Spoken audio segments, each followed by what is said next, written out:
देश के दिग्गज कारोबारी रतन टाटा ने 86 साल की उम्र में शरीर छोड़ दिया। भले ही आज वो दुनिया में ना हो, लेकिन लोगों के दिलों में हमेशा रहेंगे। उन्होंने टाटा ग्रुप को उस मुकाम तक पहुंचाया जो किसी भी कंपनी का सपना होता है। कहते हैं कि रतन टाटा ने अपने ग्रुप की जिस भी कंपनी पर हाथ रखा वो सोना बन गई। टाटा की गिनती आज देश ही नहीं बल्कि दुनिया की दिग्गज कंपनियों में होती है। इसका साम्राज्य अरब, इजराइल, ईरान, ब्रिटेन, यूरोप से लेकर अमेरिका तक में फैला हुआ है। रतन टाटा की लीडरशिप में टाटा ग्रुप ने नमक से लेकर जहाज बनाने तक के बिजनेस किए। देश में शायद ही ऐसा कोई घर हो जिसमें टाटा का कोई ना कोई प्रोडक्ट इस्तेमाल न किया जाता हो। विदेशों की बात करें तो टाटा का साम्राज्य 100 से ज्यादा देशों में फैला हुआ है। इजराइल में टाटा की मौजूदगी टेक सेक्टर में है, जहां टाटा कंसल्टेंसी सर्विसेज यानी TCS कई अहम प्रोजेक्ट्स में शामिल है।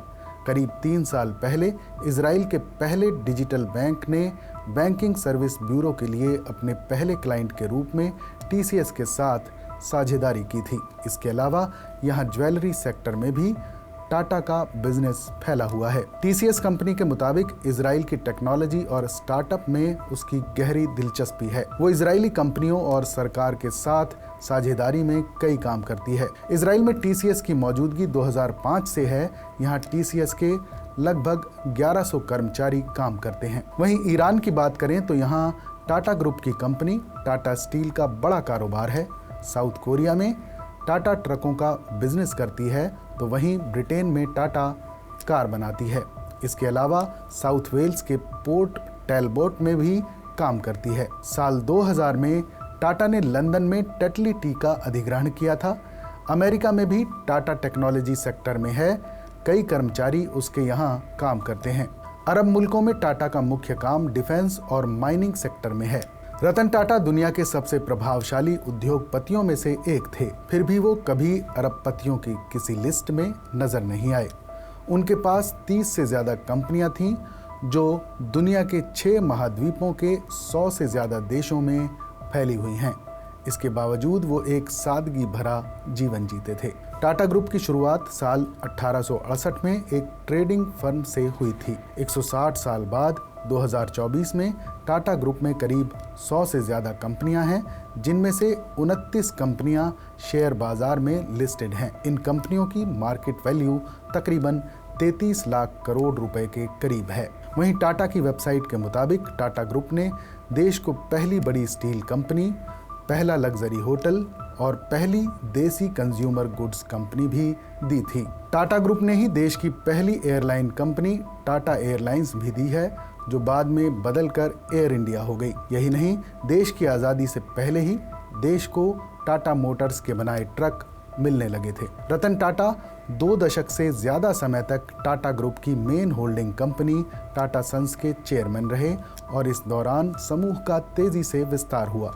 1991 में चेयरमैन बनने के बाद उन्होंने दुनिया भर में पांव पसारने शुरू कर दिए। कई विदेशी कंपनियां भारत आईं और टाटा ग्रुप को भी विदेशों में पहचान मिली। साल 2008 में टाटा मोटर्स ने ब्रिटेन की विश्व स्तरीय कार कंपनी फोर्ड के लग्जरी कार ब्रांड जगुआर और लैंड रोवर को लगभग 2.3 बिलियन अमेरिकी डॉलर में खरीदा। इस अधिग्रहण से टाटा मोटर्स को एडवांस तकनीकी क्षमता, प्रीमियम सेगमेंट में वैश्विक ब्रांड और विकसित देशों में एक दमदार मौजूदगी मिली। रतन टाटा ने जगुआर और लैंड रोवर का अधिग्रहण भारत की विश्व में एक मजबूत उपस्थिति दर्ज कराने के साथ ही अपने एक अपमान का बदला लेने के लिए किया था। दरअसल टाटा कंपनी ने 90 के दशक में ट्रक से हटकर भारत की पहली स्वदेशी कार टाटा इंडिका बनाई थी। इसके साथ ही टाटा ने एक ट्रक निर्माण कंपनी से ऊपर उठकर कार निर्माता बाजार में कदम रखा था। लेकिन इस कार के नेगेटिव फीडबैक ने रतन टाटा को अंदर से तोड़ दिया था।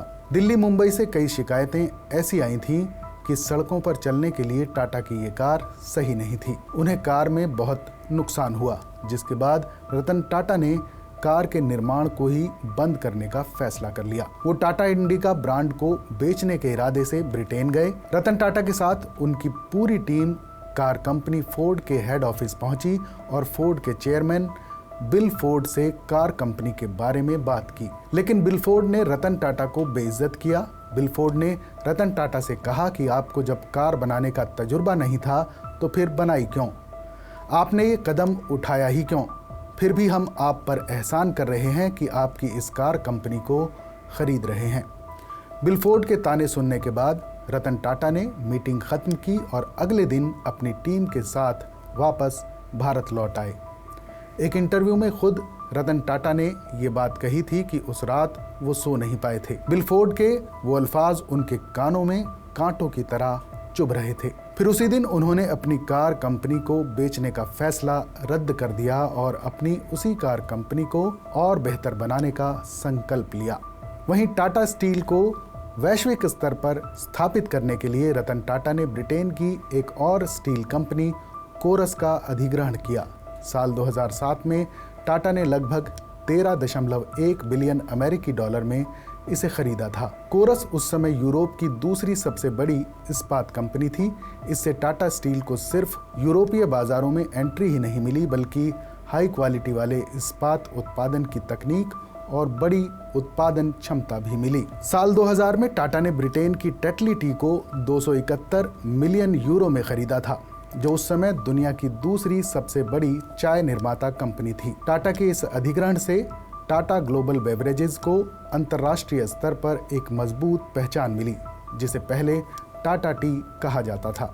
साल 2004 में दक्षिण कोरिया की डेवू कमर्शियल व्हीकल्स कंपनी को टाटा ने लगभग 102 मिलियन अमेरिकन डॉलर में खरीदा। कंपनी का यह अधिग्रहण टाटा मोटर्स के लिए एशियाई और वैश्विक कमर्शियल व्हीकल्स मार्केट में विस्तार का एक अहम हिस्सा रहा। इससे टाटा मोटर्स को एशिया के बाजारों में अहम पैठ मिली और साथ ही तकनीकी उत्पादन क्षमताओं तक भी टाटा के हाथ पहुंचे। साल 2006 में टाटा ग्रुप ने इटली की विमानन कंपनी पियाजियो एरो में 14% हिस्सेदारी लेकर अपने एरोस्पेस बिजनेस का वैश्विक स्तर पर विस्तार किया। ये कदम टाटा समूह की उभरते क्षेत्रों में मौजूदगी बढ़ाने की रणनीति का हिस्सा था। टाटा समूह की इंडियन होटल्स कंपनी यानी IHCL ने लग्जरी होटलों के अधिग्रहण से अंतर्राष्ट्रीय स्तर पर अपने होटल मैनेजमेंट बिजनेस को विस्तार दिया।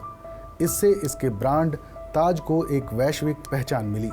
टाटा ने 2005 से 2010 के बीच अमेरिका और ब्रिटेन के कई होटल जैसे Ritz Carlton, Boston, Campton Place, पियरेग होटल और द क्राउन प्लाजा का अधिग्रहण किया।